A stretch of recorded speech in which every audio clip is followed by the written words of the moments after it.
नमस्कार, आप देख रहे हैं आर लाइव। अभी हम लोग हैं बख्तियारपुर में और हमारे साथ बख्तियारपुर नगर परिषद के उम्मीदवार प्रत्याशी पवन कुमार जी हैं। इनसे बात करेंगे।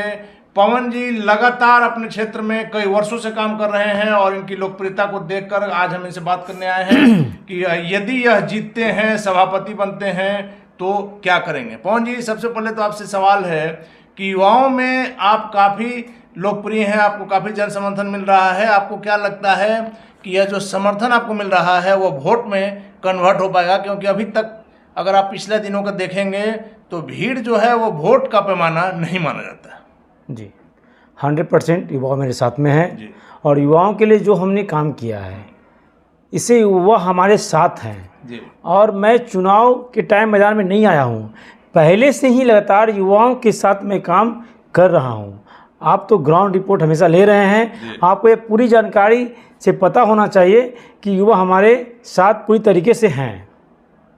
पवन जी, एक और चीज़ जो यहाँ बख्तियारपुर में नई चीज़ नज़र आई हमें कि यहाँ पर पहली बार जाति से ऊपर उठ करके, क्योंकि आपने देखा होगा कि चुनाव के समय जाति एक बहुत बड़ा हथियार रहता है हर पार्टी के लिए, वैसे में जाति से ऊपर उठकर एक लहर बनी है। इस लहर को आपने कैसे बनाया? क्योंकि यह बहुत बड़ी बात है। आप बिहार में कम से कम जातिगत राजनीति से इनकार नहीं कर सकते। देखिए, चुनाव में अक्सर लहर बनती है, उठती है। जाति की बात वो करते हैं जिसे काम करना नहीं है, और हम इस बार बख्तियारपुर को लोग जाति मजहब से ऊपर उठकर वोट करने के लिए अपील करते हैं।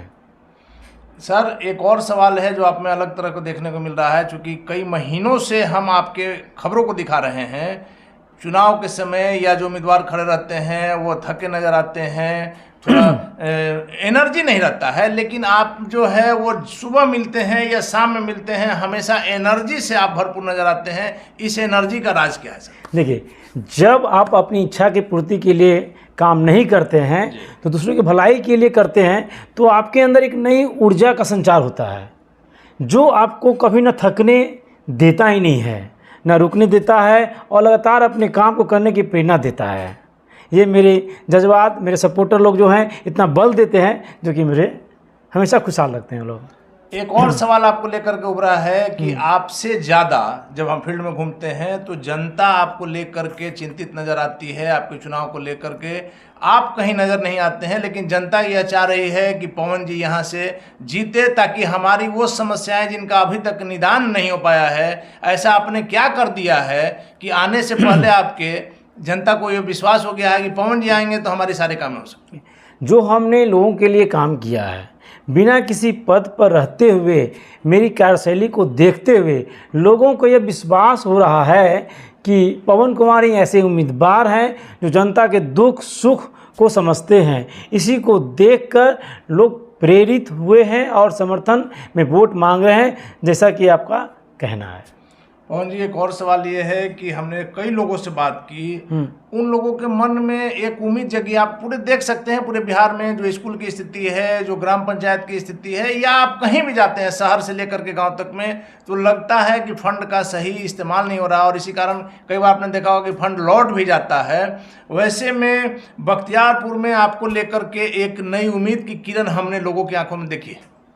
देखिए, 20 साल से जो नगर परिषद की कार्यशैली है उसे देखकर यह कह सकते हैं कि कुछ भी काम धरातल पर नहीं पाया गया है। जैसे में आप आ जाइए, नली गली समस्या, चाहे बिजली की समस्या हो, मेडिकल की व्यवस्था हो, शिक्षा की व्यवस्था हो, आवास योजना का सही तरीका से ज़मीनी स्तर पर बिल्कुल नहीं आ पाना, लोगों को मन में एक ऐसा विश्वास बना है कि मेरे आने से विकास की जो गंगा बहेगी, और ये विश्वास लोग कर रहे हैं। पवन जी, जब हम यहाँ क्षेत्र में घूम रहे थे तो हमने देखा है कि थोड़ी देर की बारिश अगर होती है, 10 मिनट 15 मिनट, वैसे में जल जमाव की स्थिति होती है। ड्रेनेज सिस्टम तो यहाँ कहीं नज़र ही नहीं आ रहा।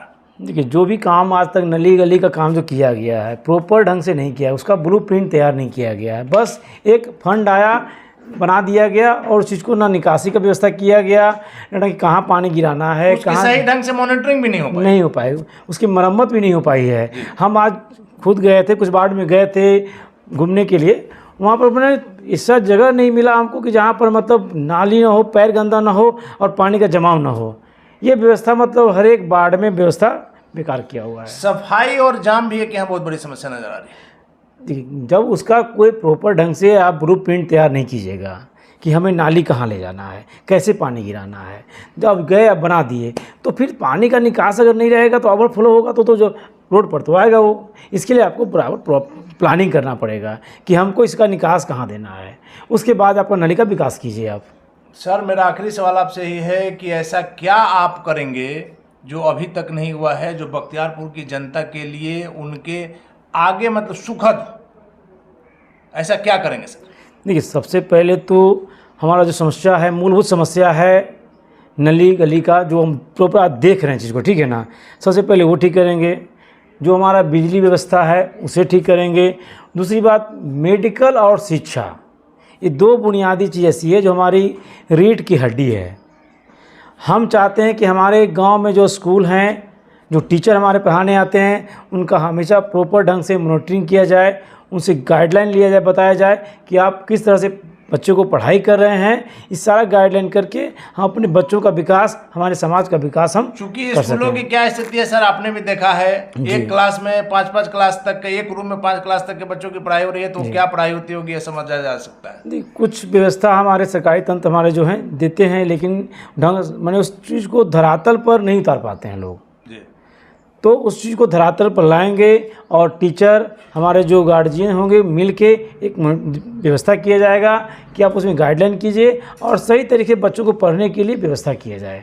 चलिए, धन्यवाद सर। तो ये थे हमारे साथ बख्तियारपुर नगर परिषद के उम्मीदवार पवन कुमार जी, जिनका साफ तौर पर कहना है कि अभी तक कोई काम उस तरह का नहीं हुआ है जिससे कि जनता की भलाई नजर आए। जनता के लिए कोई काम नहीं हुआ है, जो भी काम हुआ आनंद फानंद में हुआ है। और उसमें क्या होता है आप समझ सकते हैं, जो स्वास्थ्य की स्थिति है, जो शिक्षा की स्थिति है, जो सड़क जाम है, उसमें तमाम तरह की बातों पर इनका साफ तौर पर कहना है कि यदि मुझे यहाँ की जनता चुनती है तो अभी तक जो काम नहीं हुआ है वो काम मैं धरातल पर करके दिखाऊंगा। आगे क्या होगा देखना काफी दिलचस्प होगा। फिलहाल आप बने रहे R Live के साथ।